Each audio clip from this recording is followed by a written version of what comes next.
The forest was quiet. Too quiet. Captain Jiwoo Park stopped walking and listened carefully. Her hand moved to the plasma rifle on her hip. She had been doing survey work on New Jeju for 3 years now, and she knew when something was wrong. The sun was setting behind the tall trees. Orange light painted the sky in beautiful colors. But Jiwoo was not looking at the sunset. She was watching the shadows between the trees. Something was moving out there. Something big. Jiwoo had come to this part of the planet to study the local animals. She was a xenobiologist, which meant she studied alien life forms. New Jeju was full of dangerous creatures, but Jiwoo was not afraid. She had training. She had weapons. She had experience, but this felt different. She continued walking toward her campsite. Her boots made soft sounds on the forest floor. The camp was small, just a tent and some equipment. She had set up motion sensors around the area. If anything came close, she would know. As Jiwoo reached her camp, she noticed something strange. There were marks on the ground. Not animal tracks. These were different. They looked like they came from something that walked on 2 legs, something intelligent. Her heart started beating faster. Could it be other humans? No. The outpost would have told her if anyone else was in this area. Could it be natives? New Jeju had no intelligent native species, at least none that humans had found yet. Then she saw it. A crashed ship, half buried in the trees about 200 meters from her camp. The metal was twisted and burned. Jiwoo recognized the design immediately. Her blood went cold. It was a Varine ship. The Varine were one of the most feared species in the galaxy. They were warriors, predators, killers. They stood 8 feet tall with scaled armor covering their bodies. They had claws that could cut through metal. Their bioluminescent markings glowed in the dark, making them look like demons from old Earth stories. Humans had fought the Varine twice before. Both times it had been bloody. The Varine took no prisoners. They showed no mercy. They were death itself, and now some of them were here on New Jeju, very close to her camp. Jiwoo immediately activated her emergency beacon. The signal would reach the outpost in a few hours. Help would come. But would it come in time? She checked her weapons. The plasma rifle was fully charged. She had 3 backup energy cells. She had a combat knife. She had survival training. But against Varine warriors, would any of that matter? The motion sensors started beeping. Something was approaching the camp. Multiple targets. Moving slowly, carefully. Jiwoo took cover behind a large rock. She raised her rifle and aimed at the tree line. Her finger rested on the trigger. She waited. The first Varine appeared between the trees. Then a second. Then a third, fourth, and fifth. They moved into the clearing near her camp. But something was wrong. They were not attacking. They were just watching, observing. Jiwoo looked at them more carefully through her rifle scope. These Varine were smaller than the warriors she had seen in training videos. Much smaller. They stood only about 6 feet tall. Their armor plating looked softer, not fully developed. Their movements were uncertain, almost clumsy. They were young. These were not warriors. These were children. The realization hit Jiwoo like a physical blow. The crashed ship must have been carrying young Varine on some kind of training mission. The adults were probably dead in the crash. These cubs were alone, lost on a strange planet. The cubs moved around her camp cautiously. They sniffed at her equipment. One of them picked up a scanning device and examined it. Another was looking at her food supplies. They were curious but also nervous. Their bioluminescent markings flickered in patterns that Jiwoo guessed showed fear or uncertainty. Jiwoo slowly lowered her rifle. These were not enemies. These were scared children who had just survived a terrible crash. They had lost their adult guardians. They were in a strange place with no way home. She watched them for a while longer. They did not notice her hiding behind the rock. Eventually, as darkness fell, the cubs moved back into the forest. They did not take anything from her camp. They just watched and then left. Jiwoo waited 30 minutes before moving. She checked her camp carefully. Everything was still there. The cubs had touched things but had not stolen anything. That was interesting. It showed discipline, control. She set up her tent and prepared for the night. She kept her rifle close and set the motion sensors to maximum sensitivity. She did not think the cubs would attack her, but she could not be sure. Varine were predators after all. Even young ones could be dangerous. Jiwoo lay in her sleeping bag staring at the tent ceiling. She should be terrified. She should be calling for immediate evacuation. But instead, she was thinking like a scientist. These cubs were an opportunity. No human had ever studied young Varine before. No one knew how they behaved, how they learned, how they grew up. What if the Varine were not born as warriors? What if they were taught to be that way? What if, given different teaching, they could become something else? The next morning, Jiwoo woke up to find her boots missing. Both of them gone. She sat up quickly, looking around the tent. Her rifle was still there. Her equipment was untouched. Only her boots were missing. The combat boots she wore every day. The comfortable, broken-in boots that had carried her through 3 years on this planet. Jiwoo got out of the tent in her socks. The morning air was cool. She checked the motion sensor logs. The cubs had come back during the night. They had been in her camp for almost an hour. They had gone through her things carefully, and they had taken only her boots. Why boots? What did they want with human boots? Jiwoo grabbed her rifle and followed the tracks. The cubs had not gone far. She found them in a clearing about 50 meters away. All 5 of them were there, sitting in a circle. And in the middle of the circle were her boots. The cubs were taking turns examining the boots. One would pick them up, look at them carefully, and then pass them to the next cub. They were not being destructive. They were studying the boots like scientists studying a specimen. Their bioluminescent markings pulsed with what looked like excitement or interest. Then one of the cubs, the smallest one with blue markings, put both boots on its feet. The boots were far too small. The cub tried to walk and fell over. The other cubs made sounds that Jiwoo could swear were laughter. They were playing. These fearsome Varine, these apex predators, these warriors of legend. They were just children playing with stolen boots. Jiwoo felt something shift inside her. These were not monsters. These were kids being kids, mischievous, curious, playful, and Jiwoo knew exactly how to deal with mischievous children. She stepped into the clearing and put her hands on her hips. She made her face look angry, the way her mother used to look when Jiwoo had done something wrong as a child. She pointed at the boots. Then she pointed at the cubs. Then she crossed her arms and tapped her foot. The cubs froze. Their bioluminescent markings changed color, flickering rapidly. They looked at each other. Then they looked at Jiwoo. One of them, the largest with silver markings, slowly stood up. Jiwoo maintained her angry expression. She did not move. She just waited. The large cub approached slowly. It picked up one boot and carried it to Jiwoo. It placed the boot at her feet. Then it backed away quickly, its head lowered. Jiwoo nodded. She pointed at the second boot. Another cub stood up. This one was smaller, with red markings. It brought the second boot and placed it next to the first. It also backed away with its head down. All 5 cubs stood in a line looking at her. Their body language was clear. They were submitting, showing respect, maybe even showing guilt. Jiwoo picked up her boots and put them on. Then she did something that surprised even herself. She nodded at the cubs. A simple gesture of acknowledgement. Of acceptance. The cubs' markings changed again. The flickering stopped. The colors became steadier, calmer. Jiwoo turned and walked back to her camp. She did not look back. She could hear the cubs following her at a distance, staying just out of sight in the trees. Something had changed. Something important. The cubs had responded to discipline. They had understood her anger. They had returned what they had taken, and in that moment Jiwoo realized something that would change everything. The Varine were not just warriors. They were a species with families, with children who needed guidance, with young ones who could learn and grow and become something other than what everyone expected. She had just taught 5 Varine cubs a lesson about respect and consequences, and they had learned it. The question was, what would she teach them next?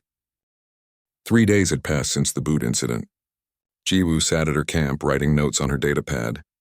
The 5 Varine cubs were no longer hiding in the forest. They sat at the edge of the clearing watching her work. Sometimes they came closer. Sometimes they backed away. But they were always there. Jiwoo had started giving them names. She could not speak their language and they could not speak hers. But she needed to call them something. The largest one with silver markings she called Taka. He seemed to be the leader. When Jiwoo gave instructions with hand signals, Taka understood first and then showed the others. The smallest one with blue bioluminescence was Nira. She was the most curious. She came closest to Jiwoo and tried to touch her equipment when she thought Jiwoo was not looking. The aggressive one with red markings was Roan. He watched Jiwoo with suspicious eyes. He growled when she moved too quickly, but he also obeyed when Taka told him to back down. The cautious one with green markings was Vex. He was always looking around, always alert. He positioned himself where he could see all directions. He was the guard. The playful one with yellow markings was Kale. He was interested in everything Jiwoo did. When she ate, he watched. When she set up equipment, he watched. When she exercised, he tried to copy her movements. Jiwoo had contacted the outpost. Her supervisor, Hana Lee, was excited about the discovery. Lieutenant Daehyun Kim, the security officer, was concerned. Dr. Bora Choi, the medical officer, wanted detailed behavioral observations, but they all agreed on one thing: Jiwoo should stay and continue observing. This was an unprecedented opportunity. No human had ever been this close to young Vareen. No one had ever seen them behave peacefully. On the fourth day, everything changed. Jiwoo was preparing her evening meal when the motion sensors went crazy. Something big was approaching. Something that moved fast and made the ground shake. The cubs scattered immediately. They disappeared into the trees like shadows. Jiwoo grabbed her rifle and looked toward the forest. A creature emerged from between the trees. It stood 12 feet tall. It had 6 legs and a mouth full of teeth like swords. Its skin was thick and armored. Its eyes glowed red in the fading light. Jiwoo recognized it from her research. It was a razor bear, one of the most dangerous predators on New Jeju. It was called a bear because it looked vaguely like earth bears, but it was much larger and much more deadly. The razor bear roared. The sound was like thunder. It smelled her food. It smelled her. And it was hungry. Jiwoo fired her plasma rifle. The shot hit the creature in the shoulder. It roared again, but it did not stop. It charged toward her. Jiwoo rolled to the side. The bear's claws tore through her tent. She fired again.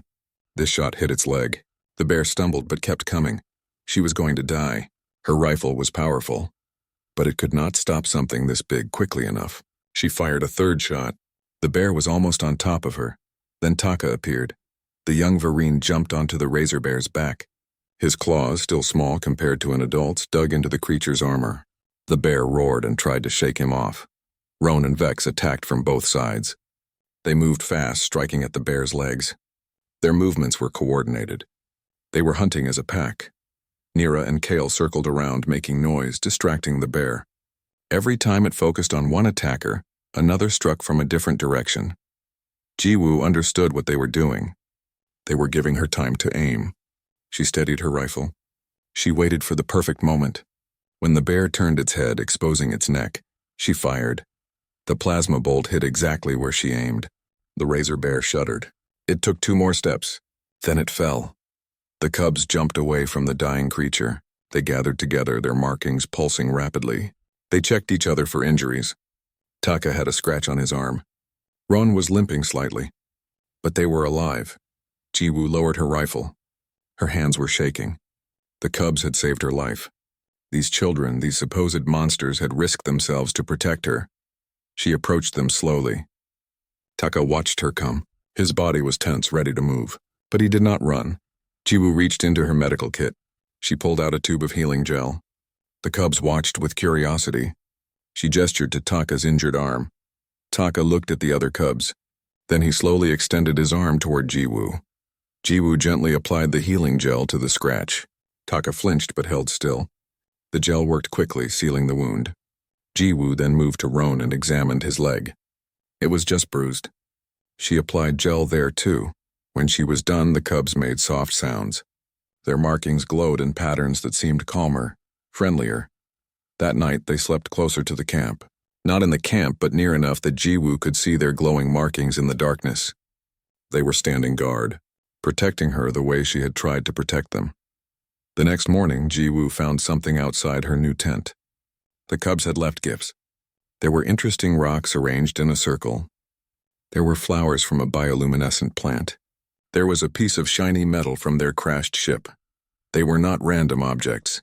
They were carefully chosen. They were beautiful. They were gifts of appreciation. Jiwoo picked up each item and examined it. The cubs watched from the tree line. When she smiled and nodded, their markings brightened. Communication was happening, not through words but through actions, through gifts and gestures, through protecting each other. Over the next few days, the relationship deepened. The cubs started coming into the camp during the day. They watched Jiwoo work. When she used her scanning equipment, they leaned close to see. When she cooked food, they brought their own kills to share. Nira was especially bold. She touched everything. One day, she picked up Jiwoo's datapad. She looked at the screen. She pressed buttons. When text appeared, she made excited sounds and showed the other cubs. Jiwoo realized something important. Nira was trying to learn. She wanted to understand the technology. She was curious about how things worked. Jiwoo started teaching. She showed Nira how to turn the datapad on and off.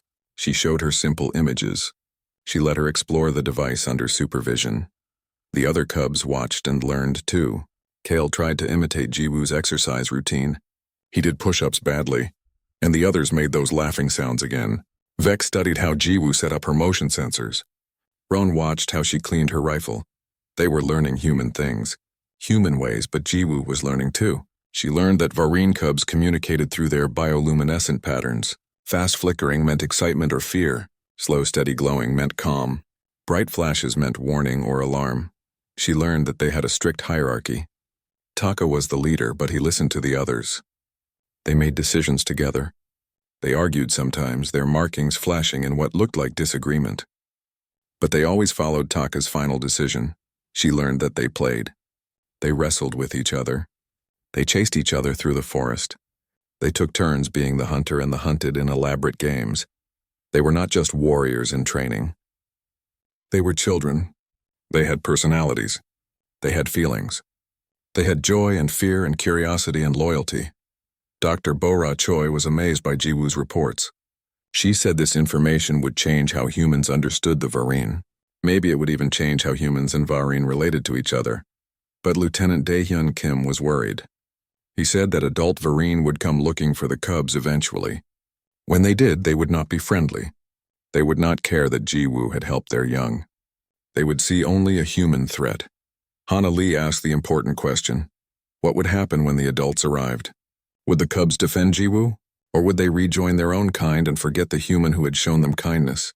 Jiwoo did not know the answer. But she knew one thing for certain. These cubs had changed. They had learned that not all aliens were enemies. They had learned that cooperation could lead to survival. They had learned that different species could help each other.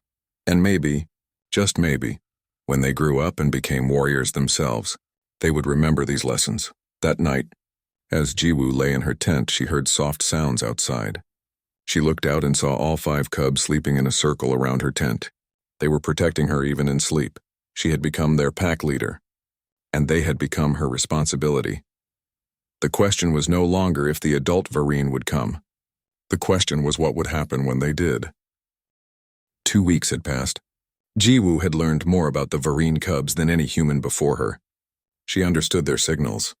She knew their moods. She could predict their actions. But today something was different.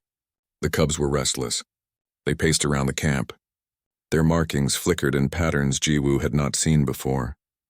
Taka kept looking at the sky. Vex was more alert than usual, his head turning at every sound. Jiwoo checked her sensors. Nothing unusual. But the cubs knew something she did not. That afternoon, Roan did something that surprised everyone. He was hunting a small creature, something rabbit-like that lived in the forest. He had cornered it. The creature was injured and could not run. Roan raised his claws for the killing strike, but the creature was not alone. It had babies nearby, 3 tiny ones that squeaked in fear as Roan approached their parent. Jiwoo saw what was happening. She walked over quickly. She put her hand up, the signal for stop. Roan paused. He looked at her, then at the creature, then back at her. Jiwoo shook her head. She pointed at the baby creatures. She made her face look sad. She gestured to show the babies losing their parent. Roan's markings flickered in confusion. He did not understand. This was prey. This was food. Why was Jiwoo stopping him? The other cubs gathered to watch. This was a teaching moment, and they knew it. Jiwoo knelt next to the injured creature. It was terrified of her too, but she moved slowly, gently. She pulled out her medical kit. She treated the creature's injured leg. just as she had treated Taka's scratch weeks ago. The cubs watched in silence. Jiwoo worked carefully. When she was done, she picked up the creature and moved it to where its babies waited. The little family huddled together. Then they ran off into the forest. Jiwoo stood up and looked at the cubs. She pointed at Roan. She pointed at the direction where the creatures had gone. She nodded with approval. She was teaching them mercy. She was teaching them that not every creature needed to die, that sometimes letting something live was more important than the kill. Roan's markings changed. The aggressive red became softer. He looked at his claws.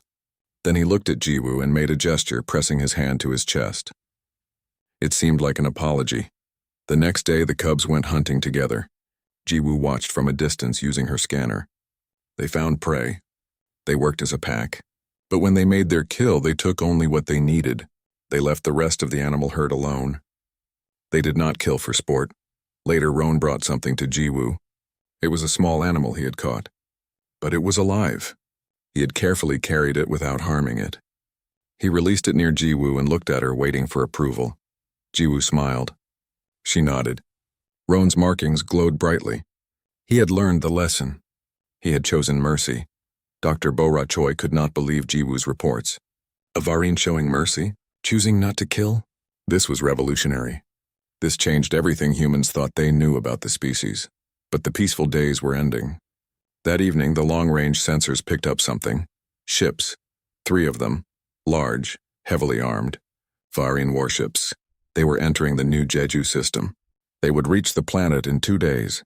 Lieutenant Dae-hyun Kim immediately contacted Jiwoo. His voice was urgent. She needed to evacuate now. The military was preparing defensive positions. When the Varine landed, there would be a battle. Jiwoo looked at the cubs. They were playing near the camp. Nira was trying to use the datapad again. Kale was practicing hand signals. Taka was teaching Vex a new hunting technique. They were children. They were learning. They were growing. She could not leave them. Jiwoo told Lieutenant Kim that she was staying. He argued. He said she would die. He said the adult Varine would kill her on sight. He said she was throwing her life away. But Jiwoo had made her decision. These cubs trusted her. They had saved her life. She would not abandon them now. The cubs noticed the change in her mood. Taka approached her. He tilted his head, his markings showing concern. He could tell something was wrong. Jiwoo tried to explain using gestures. She pointed at the sky. She made signals for big, dangerous coming. The cubs understood some of it. Their markings began to flash in alarm patterns. That night, none of them slept well. The cubs stayed closer than usual. Nira actually came into Jiwoo's tent and curled up near her sleeping bag. She was scared. Jiwoo reached out and gently touched Nira's head. The small cub made a soft sound and pressed against her hand. In that moment, Jiwoo understood something profound. This was not just about science anymore. This was not about studying alien behavior. This was about connection, about caring. These cubs had become like family to her. The next day passed slowly. The cubs were nervous. They stayed together in a tight group. Even their play was subdued. They knew their own kind were coming. They could sense it somehow. Jiwoo prepared as best she could. She charged all her weapons. She set up additional sensors.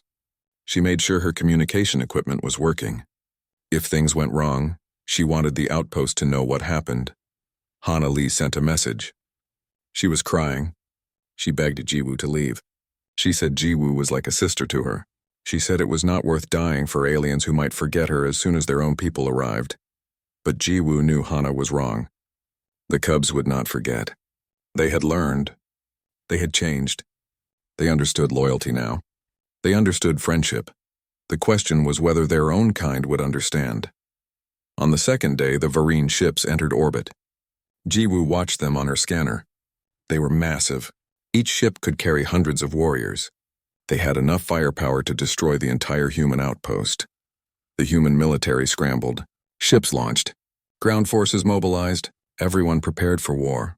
But Jiwoo stood in her camp with 5 Varine cubs, hoping that somehow, impossibly, this would not end in blood. That afternoon, 3 Varine dropships descended toward the planet. They were heading straight for Jiwoo's location.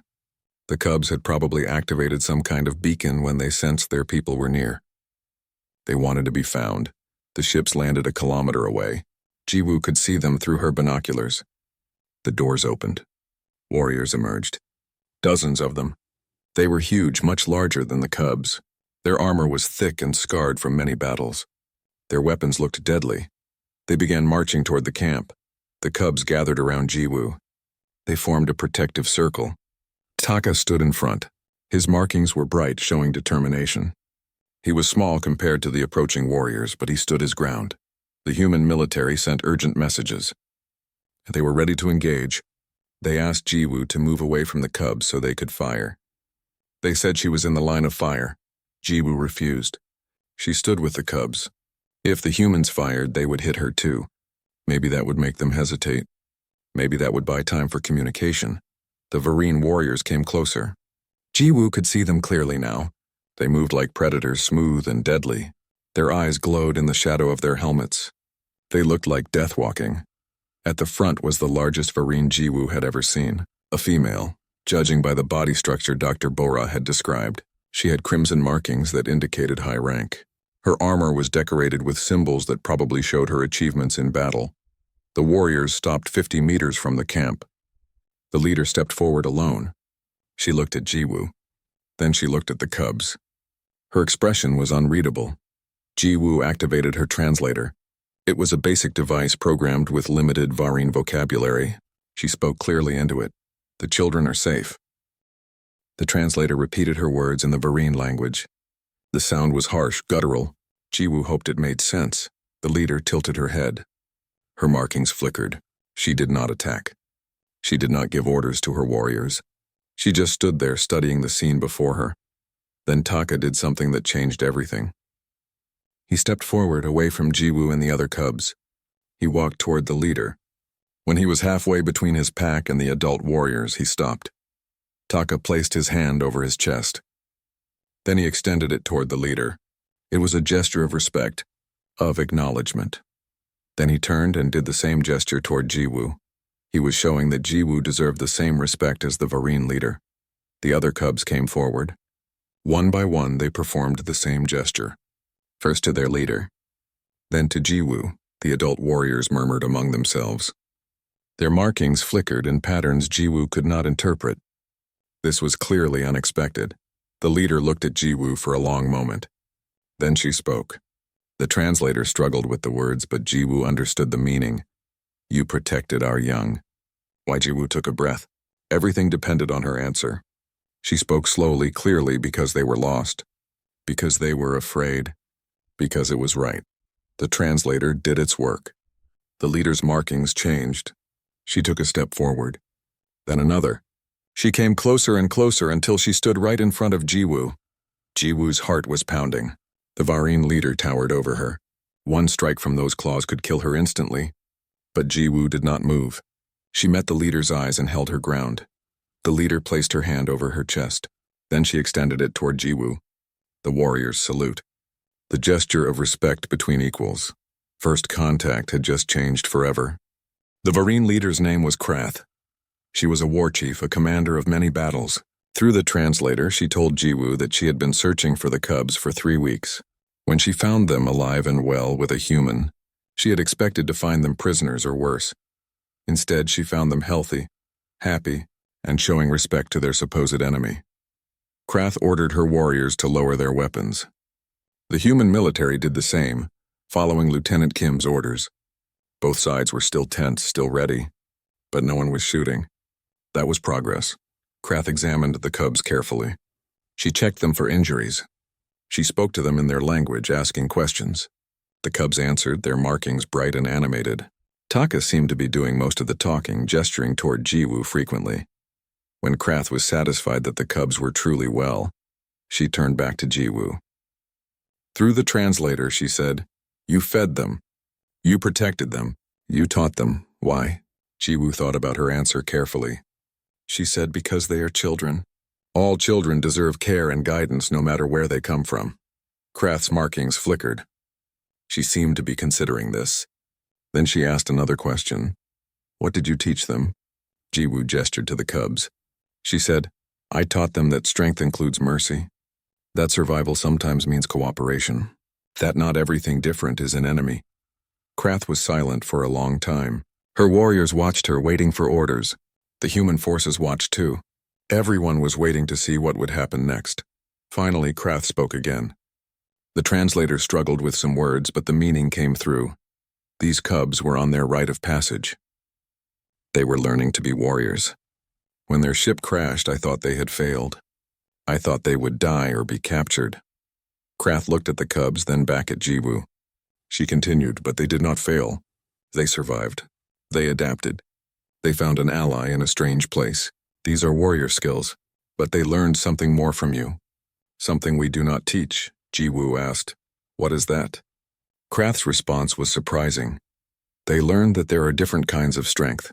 We Vareen respect only battle strength, power, dominance, but you showed them another way.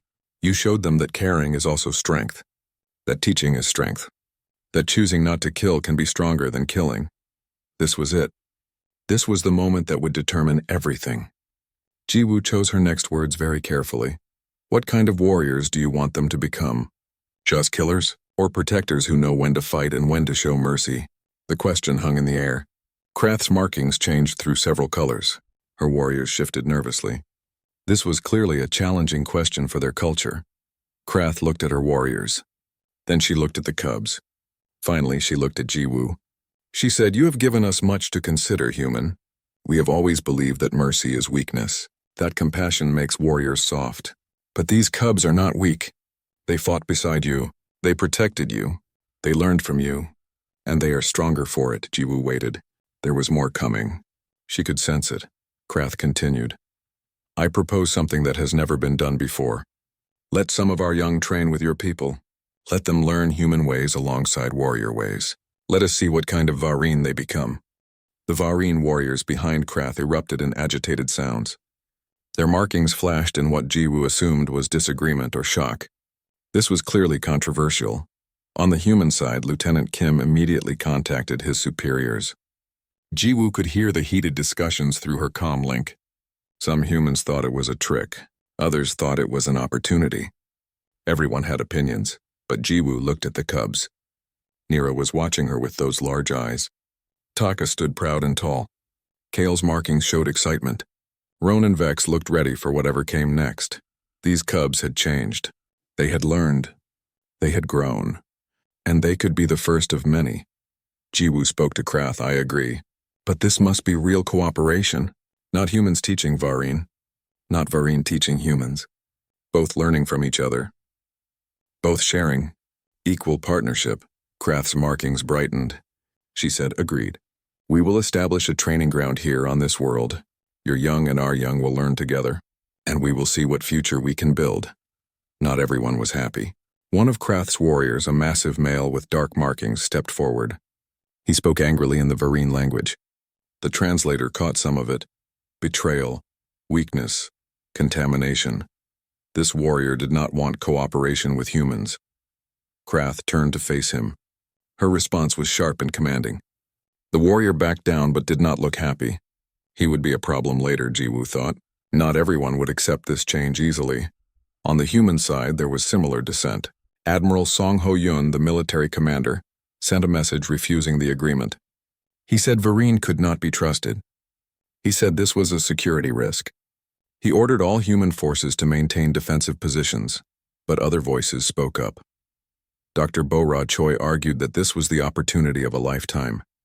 Hana Lee, though still worried about Jiwoo, supported the idea. Scientists and diplomats from Earth sent messages urging caution but also hope. The debate would continue for weeks, but right now, in this moment, two leaders had made a decision. Krath and Jiwoo shook hands, a human gesture that Krath copied. The cubs gathered around them, their markings bright with excitement. Over the next few days, the basics were established. The Vareen would send young warriors for training. Humans would send soldiers and scientists. They would build a facility here on New Jeju, where both species could learn together. Jiwoo was given a new position, Ambassador and Director of Xenocultural Relations. She would work directly with Krath to make the program successful. It was a huge responsibility. It was also terrifying, but Jiwoo accepted. The 5 original cubs became special. They were the first. They were the proof that this could work. They would stay with Jiwoo and help teach other young Vareen about humans. They would be bridges between two species, but the road ahead would not be easy. 3 weeks after the agreement, a Vareen faction led by a war chief named Drax attacked a human colony. Drax believed that cooperation with humans was betrayal. He wanted to prove that Vareens should remain pure warriors, unchanged and uncompromised. The attack killed 17 humans and wounded many more. It nearly destroyed all the progress that had been made. Humans called for retaliation. The military wanted to end the cooperation program. Krath was furious. She called Drax a traitor to the agreement, but Drax had supporters. Many Vareen agreed with him that the old ways were better, that warriors should not be softened by human ideas. Jiwoo and Krath had to act fast.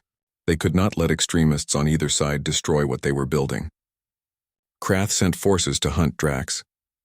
Jiwoo worked with human diplomats to prevent military escalation, but it was the cubs who made the difference. When Drax attacked another colony, Taka and the other cubs volunteered to help defend it. They joined a mixed unit of human soldiers and Vareen warriors who supported the cooperation. Together they used tactics from both species. Human technology and planning combined with Vareen strength and instincts. The battle was fierce.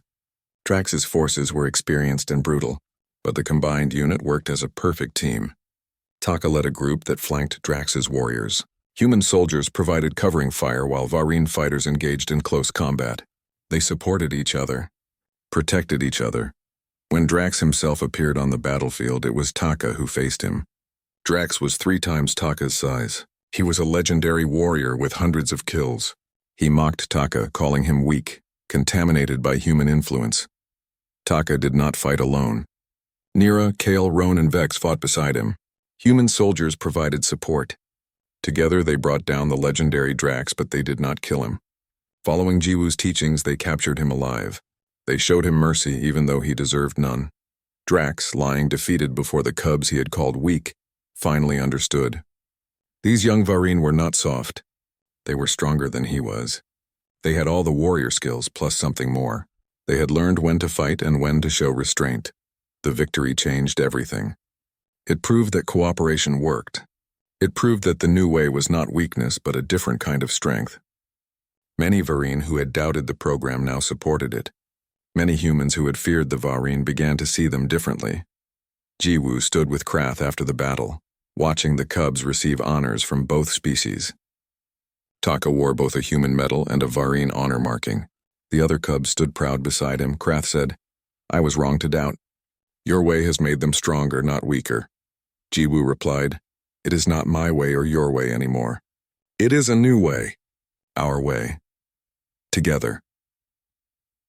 And for the first time in history, a Vareen war chief and a human ambassador stood side by side, not as enemies, but as partners building a future neither could have imagined alone. 5 years had passed since that day when Jiwoo pretended to be angry about her stolen boots. 5 years since 5 scared cubs returned them one by one. 5 years that changed the galaxy. Jiwoo stood at the entrance of the joint training facility on New Jeju. The place had grown enormous. What started as a small camp was now a complex covering several square kilometers. Buildings housed both human and Vareen trainees. Training grounds showed mixed units practicing together. Classrooms held lessons taught by instructors from both species. The program had expanded beyond anyone's dreams. 10 worlds now hosted similar facilities. Hundreds of young humans and Vareen learned together. The cooperative forces patrolled contested borders, reducing conflicts through their unique combination of human diplomacy and Vareen strength. Jiwoo watched a training exercise. Human soldiers and Vareen warriors worked together to solve a tactical problem. They communicated easily now. Many humans had learned basic Vareen. Many Vareen understood human languages. More importantly, they understood each other's way of thinking. Taka had become a commander. At adult size now, he stood nearly 9 feet tall. His silver markings had become more prominent with age. He led a mixed unit of 50 humans and Vareen. Both species respected him completely. He had proven himself in numerous operations, always showing the perfect balance of warrior skill and measured judgment. Nira had taken a different path. She became a scientist, studying both human and Vareen biology. Her research led to medical advances that helped both species. She had discovered treatments for diseases that affected Vareen. She had found ways to make human medicine work for Vareen physiology. Her work saved lives on both sides. Roan, once so aggressive, had become a teacher. He trained young Vareen in combat but also in restraint. He taught them the lesson Jiwoo had taught him, that choosing not to kill was sometimes the bravest choice. His students were some of the most disciplined warriors in the cooperative forces. Vex worked in security and intelligence. His cautious nature made him perfect for threat assessment. He helped identify extremist groups on both sides before they could cause harm. He had personally prevented 3 attacks that could have destroyed the peace. Kale had become a cultural ambassador. His playful nature and genuine interest in both species made him perfect for the role. He traveled to different worlds, speaking to groups, answering questions, showing that cooperation was possible. Children of both species loved him. All 5 of them, now adults, remained close to Jiwoo. They visited her regularly. They brought their own students to meet her. They told the story of the stolen boots to every new trainee, explaining how something so small had started something so big. Today was a special day. It was the 5th anniversary of the cooperation agreement. Both species had declared it a holiday. Celebrations were happening across multiple worlds, but the biggest ceremony was here on New Jeju, where it all began. Jiwoo walked to the memorial that had been built at her original campsite. The location had been preserved exactly as it was. Her old tent was gone, but the clearing remained. A monument stood in the center, a sculpture showing a human and a Vareen standing together, hands extended toward each other. At the base of the monument was a display case. Inside were Jiwoo's original combat boots, the ones the cubs had stolen, the ones they had returned. They had been cleaned and preserved. They were sacred objects now, symbols of the moment when everything changed. Krath joined Jiwoo at the memorial. The Vareen war chief was older now but still strong. Her crimson markings had gained additional symbols showing her achievements. She had become one of the most powerful leaders in Vareen society, partly because of her role in the cooperation. The 2 of them stood in comfortable silence. They did not need words anymore. They had worked together for 5 years. They had faced opposition together. They had built something new together.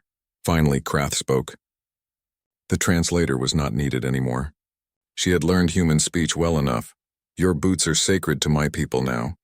The stolen boots that taught us a human could lead Vareen cubs. Jiwoo smiled. She replied, sometimes the smallest gestures create the biggest changes. A mother's scolding. Children's guilt. Boots returned one by one. Krath's markings brightened in what Jiwoo now recognized as amusement. That is the human way. You find strength in gentleness. It is not weakness as we once believed. It is a different kind of power. The ceremony began. Leaders from both species gave speeches. They talked about peace and cooperation. They honored those who had worked to build the alliance. They spoke of the future they were creating together. But the most moving moment came when Taka and the other 4 original cubs stood before the assembled crowd. They told their story. They described being lost and scared after the crash. They talked about watching the strange human from the forest. They explained how Jiwoo had shown them kindness and discipline in equal measure. Taka spoke about the boot incident. We stole her boots because we were curious. We were children playing a game. When she came and showed anger, we understood that we had done wrong. We returned her boots because we respected her. That respect grew into trust. That trust grew into something bigger than any of us imagined. Nira added, she taught us that different does not mean enemy. That understanding requires patience, that the strongest warriors know when not to fight. The crowd listened in complete silence. Young trainees, both human and Vareen, heard the story that had become legend. They looked at the memorial boots. They looked at Jiwoo, who was trying not to cry. They looked at the 5 cubs who were now respected leaders. After the ceremony, there was a celebration. Human and Vareen food was shared. Games from both cultures were played. Music from both species filled the air. Children of both kinds ran and played together, seeing nothing strange about their mixed group. Jiwoo watched it all with a full heart. This was what she had hoped for. Not just peace but genuine friendship. Not just cooperation but true understanding. Hana Lee, who had become Jiwoo's deputy in the Cultural Relations Department, joined her.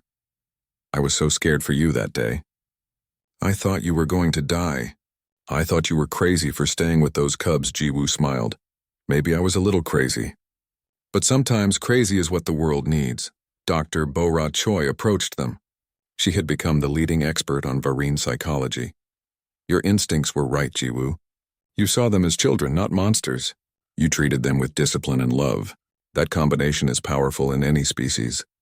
Even Lieutenant Kim, now General Kim, admitted that Jiwoo had been right. I wanted to evacuate you.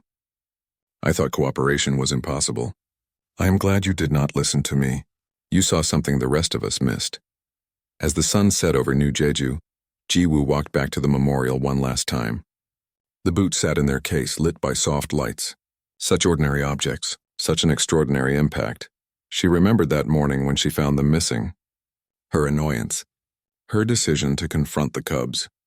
Her fake anger. Their guilty return of her property. That moment had been a test, though she had not known it at the time. The cubs had passed the test by showing they could learn, could feel guilt, could respect authority. But Jiwoo had also been tested. Could she see past her fear? Could she treat alien children as just children? Could she find common ground where none seemed to exist? They had all passed their tests. And the galaxy was better for it. Taka appeared beside her. At his full adult height, he towered over her. But when he looked at her, his markings showed the same respect and affection they had shown 5 years ago. He spoke in perfect human language. Thank you, Jiwoo. For seeing us. For teaching us. For believing we could be more than what everyone expected. Jiwoo reached up and placed her hand on his arm. You were always more. You just needed someone to help you see it, and you helped me see that the scariest enemies can become the truest friends. The other 4 cubs joined them. They stood together in the fading light, looking at the memorial. Human and Varine, teacher and students, friends who had changed history. Nira said softly, when I have cubs of my own someday, I will tell them this story. I will teach them what you taught us. And maybe their cubs will teach others. The lessons will spread. Jiwoo felt tears in her eyes. That is all I could hope for. That the lessons continue. That each generation builds on what the last one learned. That someday, cooperation between our species will seem as natural as breathing. They stood together as night fell. The memorial lights glowed brighter. In the distance, the celebration continued. Music and laughter from both species mixed together in perfect harmony. Jiwoo thought about how far they had come.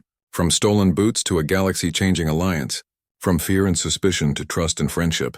From 2 species that only knew how to fight each other, to 2 species learning to build together.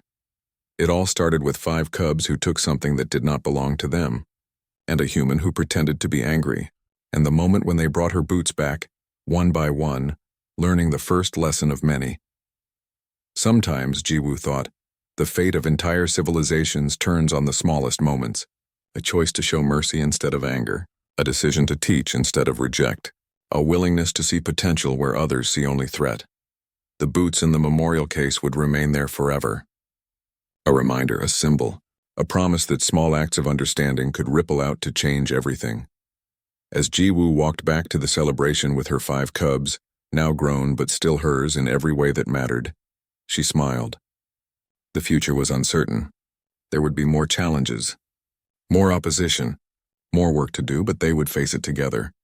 Human and Varine, side by side, building a future neither species could have imagined alone, all because of a pair of stolen boots and a human who dared to pretend to be angry instead of actually being afraid, and 5 cubs who learned that bringing them back one by one was the first step on a journey that would change the galaxy.